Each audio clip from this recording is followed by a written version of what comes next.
Na Rede Escola de hoje você vai ver a importância da alfabetização e o prazer pela descoberta da leitura. Essa casa é de caco. Quem mora nela é o macaco. A escola e o incentivo à presença das meninas nas ciências. Porque a gente tem aqui desde a agronomia a técnica em sistemas. Então a gente aprende muito e a gente vai sair, a gente veio com uma mala de roupa e vai voltar para casa com uma mala cheia de conhecimento. E uma conversa com a artista plástica e professora de artes da PUC, Tereza Miranda, que aos 90 anos de idade ainda expõe e dá aulas de fotogravura na universidade. Quando vocês me apresentarem os projetos, primeiro é no lápis. Depois vocês vão para o computador de vocês, fazem o que vocês quiserem. Mas no começo é no lápis.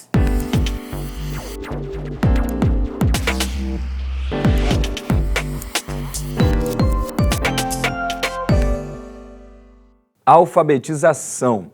Em dezembro do ano passado, a Secretaria Municipal de Educação do Rio de Janeiro iniciou um programa de formação continuada para os professores da rede trocarem experiências e juntos encontrarem um caminho para impulsionar o processo de letramento. Quase 2.000 alfabetizadores aceitaram o desafio e estão participando deste time. Nós vamos apresentar agora algumas iniciativas propostas por professores da Escola Municipal Holanda, que fica na Ilha do Governador, na zona norte aqui do Rio. As atividades têm contribuído bastante para a melhora do desempenho em leitura e escrita dos alunos matriculados na unidade. Quando uma criança aprende a ler, um mundo se abre para ela. É um momento emocionante. Essa casa é de caco. Quem mora nela é o macaco. Quando você descobriu que sabia ler, Matheus? Eu cheguei em casa falando pra minha mãe, eu chorei com minha mãe. Teve uma mãe que veio aqui e falou, ele escreveu o nome pela primeira vez e chorou. Os professores têm apostado em lições que potencializem o conhecimento da garotada e que despertem o seu interesse. Vale até vestir uma camisa com o tema de uma aula. Neste caso, os super-heróis. A minha proposta são 2 aulas lúdicas durante a semana, da onde eles aprendem a procurar palavras no dicionário, eles aprendem a escrever mais, eles participam da aula, depois eles usam a criatividade, desenhando, usando a imaginação e escrevendo sobre o que desenharam. Gabriela decidiu contar a saga do Capitão América. Capitão América era um homem muito fraco, mas os cientistas transformaram ele muito forte. Outra boa ideia é o projeto Recontando Histórias. A partir de um livro escolhido pela professora, a turma é estimulada a conversar sobre o tema e a selecionar palavras-chave que vão virar um texto coletivo ou uma arte para decorar o mural da sala. A tarefa só termina quando cada aluno escreve o próprio livro e conta para todos a sua história. Você pegar os primeiros livrinhos e pegar os livros de agora, você vê uma evolução enorme em todas as crianças, até aquelas que ainda não estão na fase alfabética, que ainda estão na silábica alfabética, mas você vê que houve progresso em todas as crianças. No falar e no escrever, porque a gente dá a voz na roda de conversa, porque a oralidade também é muito importante no processo de escrita. Ela verbaliza até para ela poder organizar suas ideias e depois poder escrever. Identificar as letras e o ritmo das construções narrativas. Tudo isso deve começar já na educação infantil. Nesse período, até a introdução a um segundo idioma pode ajudar. Um pé, outro pé, uma mano, outra mano, outro codo. O espanhol, né, na educação infantil, a gente trabalha por meio dos gêneros, né? Porque as crianças, elas se comunicam por gêneros, né? Que são os gêneros para cantar, né? os gêneros para narrar, né, quando eles contam as histórias, e os gêneros para brincar, né, porque enquanto eles brincam, eles também interagem.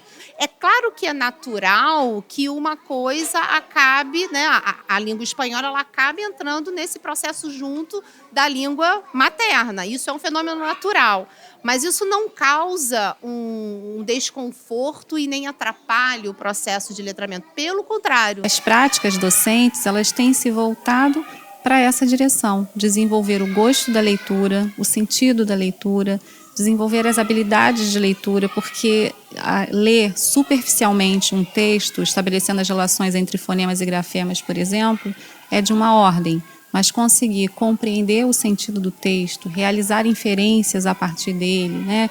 Estabelecer relações entre partes do texto, por exemplo, é algo que só um leitor bem desenvolvido consegue fazer.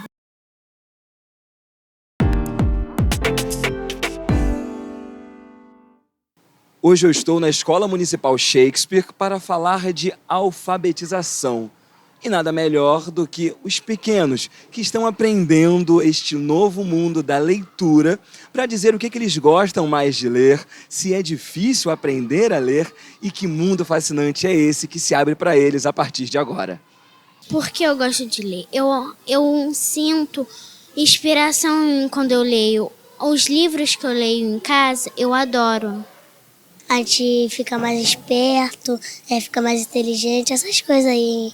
Também a gente aprende muito. E que histórias você mais gostou de ler? De princesa, de algumas histórias assim de aventuras que às vezes meus pais e minha mãe compram e eu fico lendo. De super-heróis, de ação, de terror, que é mais legal.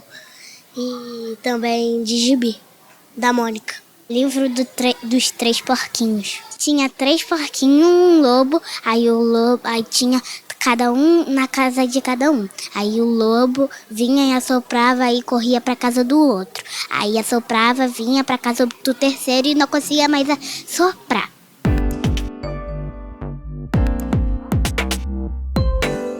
O Ministério da Educação acaba de divulgar os resultados do SAEB, o Sistema de Avaliação da Educação Básica. É aquele exame feito a alunos do 5º ano e do 9º ano do ensino fundamental e no 3º ano do ensino médio, em provas de português e matemática. Os resultados da edição de 2017 trazem alguns resultados preocupantes, principalmente no ensino médio. Não é novidade, o ensino médio há anos está estagnado e demonstra pouca evolução. No entanto, a gente vinha percebendo nas edições anteriores que os resultados dos alunos do 5º ano do ensino fundamental estavam em melhoria significativa. Essa melhoria está perdendo fôlego, o que é também preocupante. A tese no passado era de que era preciso esperar os alunos do 5º ano do ensino fundamental chegarem no 9º ano e depois no ensino médio, ou seja, em um movimento de ondas que iria repercutir em algum momento ao final do ensino médio. Isso não está acontecendo, o que indica que de nada está adiantando, ou de pouco está adiantando, resolver os problemas na base se a gente não olhar com atenção para os resultados de aprendizagem do ensino fundamental no 2º ciclo e no final do ensino médio. No Brasil e no mundo, a presença da mulher na área científica ainda é muito restrita. A Academia Brasileira de Ciências é um exemplo que mostra essa baixa participação. Apenas 13,28% dos membros são mulheres. Esse número desigual também se faz presente nas bolsas distribuídas pelo CNPq. Entre os anos de 2013 e 2014, foram concedidas 13.600 bolsas por produtividade entre os gêneros e as áreas de conhecimento. Na área de exatas, por exemplo, do total de 4.859 bolsas, apenas 976 foram para pesquisadoras.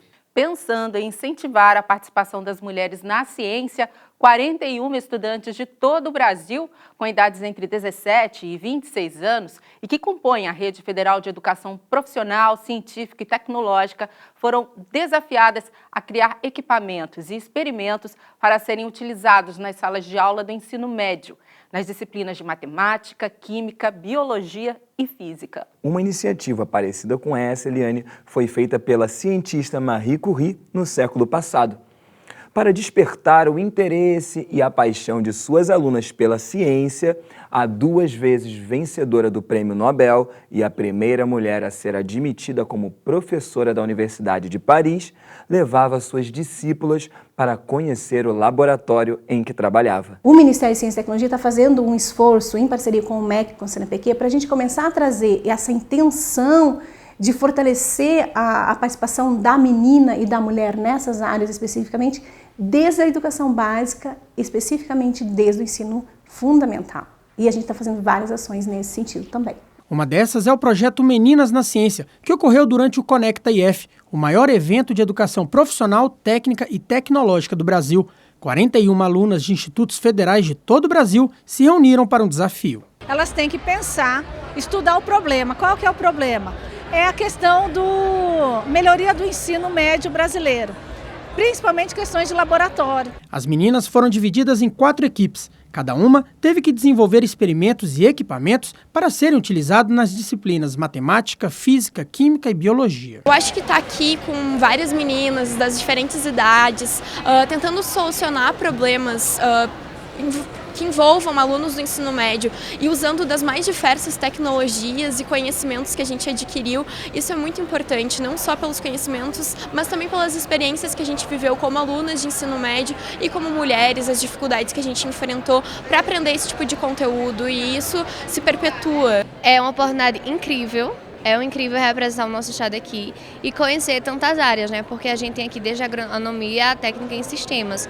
Então a gente aprende muito.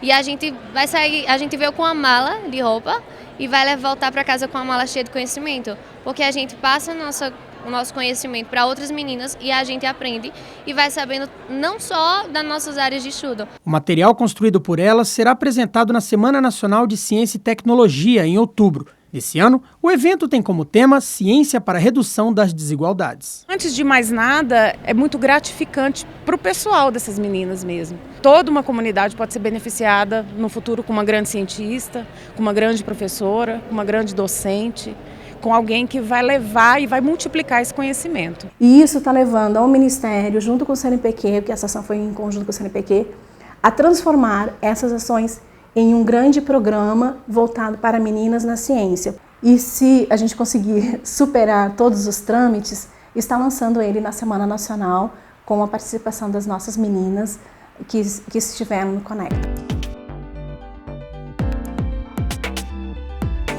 É necessário se espantar, se indignar e se contagiar. Só assim é possível mudar a realidade. A mulher que revolucionou o tratamento de pessoas com problemas mentais no Brasil nasceu em Maceió no início do século XX. Aos 16 anos, Nise da Silveira entrou para a Faculdade de Medicina da Bahia. Era a única menina numa turma de 157 rapazes. Escolheu a carreira de psiquiatra, mas acusada de envolvimento com o comunismo, passou quase 1 ano e meio no presídio Frei Caneca, no Rio de Janeiro.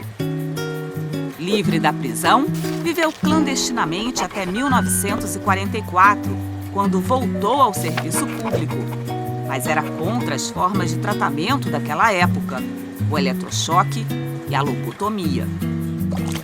Aquilo que se impõe à psiquiatria é uma verdadeira mutação, tendo por princípio a abolição total dos métodos agressivos, do regime carcerário e a mudança de atitude face ao indivíduo, que deixará de ser o paciente para adquirir a condição de pessoa, com direito a ser respeitada. Baseada na obra do psiquiatra suíço Carl Jung, Nise da Silveira apostou na cura pela arte. Ela criou um ateliê e os pacientes pintavam e desenhavam na mais completa liberdade. Adelina Gomes, diagnosticada com esquizofrenia aos 21 anos, produziu ali cerca de 17.500 obras de arte. Para guardar e expor o acervo de seus pacientes, Nise criou o Museu de Imagens do Inconsciente, que virou um centro de estudo e pesquisa. Também fundou a Casa das Palmeiras, primeiro espaço terapêutico em regime de externato. O que melhora o atendimento é o contato afetivo de uma pessoa com outra. O que cura é a alegria. O que cura é a falta de preconceito. Em 94 anos de vida, ela publicou uma dezena de livros e uma série de artigos científicos. Nise da Silveira faleceu no Rio de Janeiro em 30 de outubro de 1999. Uma das mais prestigiadas artistas plásticas do Brasil completou 90 anos de idade. É a carioca Tereza Miranda, que há 44 anos também dá aulas de gravura na PUC do Rio de Janeiro. Ernesto, eu visitei a mais recente exposição da Tereza Miranda e descobri por que o talento dela conquista tantos admiradores. Muitos, inclusive, são seus amigos, como o jornalista Zuenir Ventura e o artista plástico e diretor-geral adjunto da TV Escola, Luiz Dolino. Dolino, inclusive, conversou com a artista durante a nossa gravação. Vamos ver. Tereza Miranda nasceu, cresceu e cultivou a vida no bairro da Urca, no Rio de Janeiro.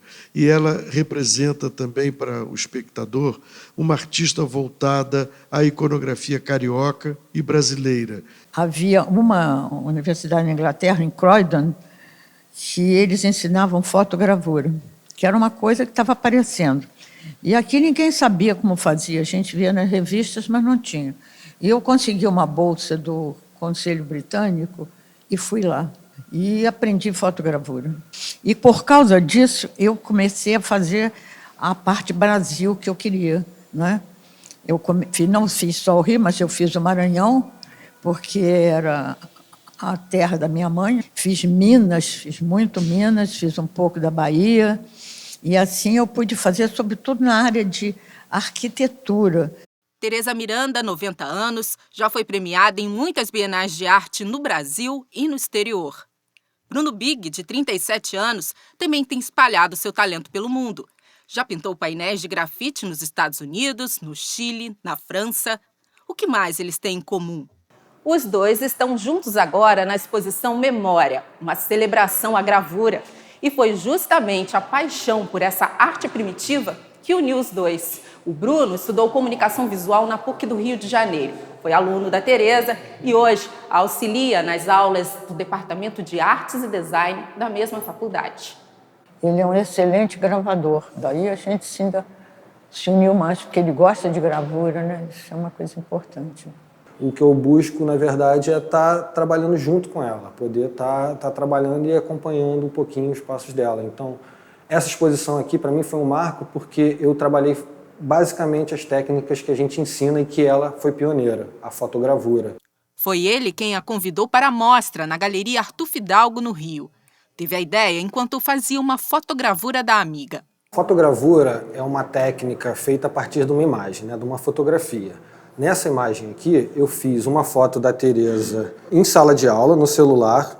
Essa é uma gravura, é uma imagem interessante, por quê? Porque eu fiz uma imagem dela trabalhando na fotogravura dela. Então é pura metalinguagem, né? Tereza produziu uma fotogravura inédita para a exposição, essa paisagem da Urca. A foto que serviu de base foi feita com um drone e alguns detalhes foram alterados no computador para lembrar o bairro que ela conheceu na infância. A artista plástica não é avessa à tecnologia como recurso criativo, mas durante as aulas de gravura na PUC, mantém uma tradição. Quando vocês me apresentarem os projetos, primeiro é no lápis. Depois vocês vão para o computador de vocês, fazem o que vocês quiserem. Mas no começo é no lápis. Os alunos desta turma são bem jovens, têm aproximadamente 20 anos. Muitos não conheciam a carreira da professora até chegarem aqui. A Luísa ganhou um baita incentivo. O Portinari dava aula e ele dizia assim, quando você não sabe fazer mão, você jamais vai ser desenhista, que senão você faz a mão, parece uma luva, né? Primeira experiência dela, você vê que ela sabe desenhar já. Não sabia muito bem como é que ia ser, mas eu gostei bastante, assim. Eu sempre gostei de desenhar e... não sei, botar o meu traço em outra forma de representação é bem maneiro. Pela sua trajetória pessoal e profissional, Tereza Miranda ganhou um presente do amigo Zuenir Ventura. Eu fiz uma crônica sobre isso, a garota de 90 anos, e como ela é dedicada aos amigos. Ela está em todos os lugares com os amigos, ela não falha, não falta. Queridíssima dos alunos. Quando, em 74, né, ela ia ser jubilada, houve um manifesto abaixo-assinado dos alunos, 1000 alunos, jovens pedindo para ela continuar, e acorda todo dia, 5, 6 horas da manhã, para fazer a caminhada dela de 5 quilômetros diário, né? Então tem uma disposição, quer dizer, para a vida, para os amigos, realmente assim inacreditável.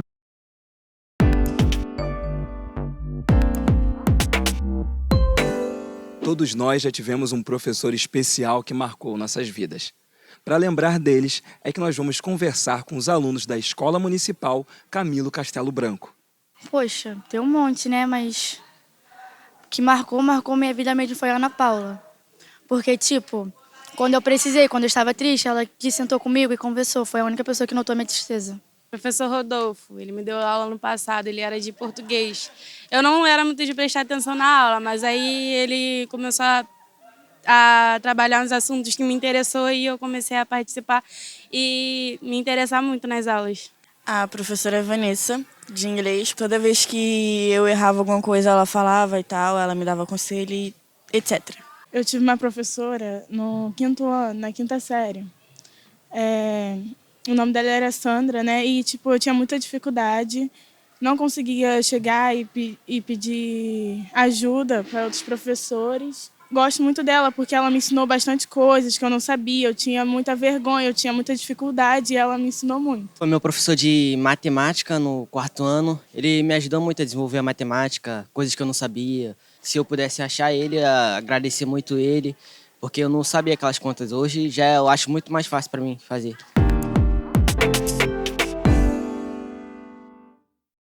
A adolescência é uma fase de transição e com ela vem muitos questionamentos e o desejo por mudança.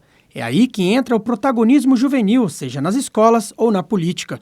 O programa Parlamento Juvenil do Mercosul busca estudantes com essa vontade de debater temas do cotidiano escolar e contribuir no processo de transformação social. A gente confia muito nesse tipo de projeto para que os jovens entendam que política é uma forma de realmente mudar a realidade deles próprios, do ponto de vista mais local até o mais nacional. Na América do Sul toda, eles podem se engajar com outros jovens que também estão participando ativamente da vida local. A 5ª edição do PJM está com as inscrições abertas. Para se candidatar, é preciso estar no 1º ou no 2º ano do ensino médio da rede pública e elaborar um projeto abordando um dos 6 temas: integração regional, inclusão educativa, gênero, jovem e trabalho, direitos humanos ou participação cidadã. A primeira etapa, o jovem escreve um projeto e, após uma avaliação de uma comissão de seleção do Ministério da Educação, do Unicef e com a participação de algumas pessoas envolvidas nesse comitê, serão selecionados 4 projetos por estado. Após isso, alunos da rede pública irão escolher através de votação os 27 jovens, um de cada estado, que irão representar o país. Durante 2 anos, esses jovens vão participar, vão ser os parlamentares, os brasileiros parlamentares juvenis do Mercosul. Eles vão fazer uma viagem a Montevidéu, que é a sede do Parlamento do Mercosul, vão interagir com os parlamentares do Mercosul. Vitória foi uma das parlamentares da edição passada. Para ela, essa é uma oportunidade para dar voz aos jovens. O PJM fez eu acreditar no meu potencial, o quanto eu sou importante, o quanto eu posso mudar o Brasil, o quanto eu posso mudar o lugar onde eu estudo, onde as pessoas possam perceber o quanto esse projeto é importante, porque as pessoas possam participar. Por mais que pareça difícil, não é. Tente, crie o seu projeto, porque é uma experiência assim incrível e única. Para se inscrever, é preciso enviar o projeto finalizado até o dia 9 de setembro para o e-mail ai@mec.gov.br. E assim a gente encerra a edição de hoje da Rede Escola, que deu voz aos estudantes brasileiros de todas as gerações. Daqueles que estão dando os primeiros passos em direção ao mundo da leitura e da escrita, aos que estão no ensino médio, técnico e universitário. E se você quiser assistir nossos programas, fique ligado na programação da TV Escola pelo site tvescola.org.br. Por hoje é só, um beijo, até a próxima. Tchau, até mais.